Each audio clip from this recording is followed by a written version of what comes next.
எப்பயுமே புது வீட்டுக்கு வந்தாலும் ஈவினிங் தான் வருவோம். ஏன்னா இஃப்தாருக்கு வந்து ரெடி பண்ணுறதுக்கு. ஆனால் இன்றைக்கி மதியானமே வந்து புது வீட்டுக்கு வந்துட்டோம். சிக்கன் பிக்கிள் ஆர்டர் இருந்துச்சிங்களா, சரி அங்கே நம்ம வீட்டில் முடிச்சுட்டு இங்கே வந்து இஃப்தாருக்கு எல்லாமே ரெடி பண்ணப்போ டைம் ஆகிடும். சிக்கன் பிக்கிள் ஒரு பக்கம் போட்டு விட்டுனா அது வந்து ரெடி ஆகும்னு சொல்லிட்டு தான் வந்து கொஞ்சம் சீக்கிரமாக வந்துட்டோம். நான் கறியை கழுவிட்டு வேக போட்டுட்டேன்.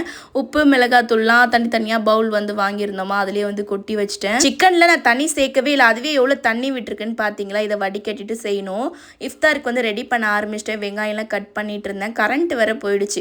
பாப்பா ஸ்கூல் முடிச்சுட்டு வந்தாலா, பசிக்குதுன்னு கேட்டுட்டு இருந்தா. பால் போட்டு கொடுக்கலாம். ஸோ நோம்பு திறக்கப்ப சாப்பிடுவா இல்லையா, ஃப்ரூட்ஸ் மட்டும் கட் பண்ணி கொடுத்துட்டேன். இந்த இடிக்கல் வந்து நான் மசாலா அரைக்கிறதுக்கு தான் மெயினாக வாங்கியிருப்பேன். ஆனால் நான்வெஜ்ஜுக்கு நல்லா யூஸ் ஆகுது. கறியெலாம் நசுக்கிறதுக்கு.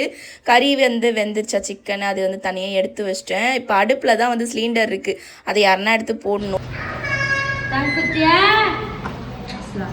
அப்பா தான் வந்து சிலிண்டர் வந்து போட்டு விட்டார். நானும் இஃப்தாருக்கு எல்லாமே ரெடி பண்ண ஆரம்பிச்சிட்டேன். நோம்பெல்லாம் திறந்துட்டு பிக்கிள் செஞ்சிருந்தோம் இல்லையா, அதையுமே வந்து எடுத்துக்கிட்டேன்.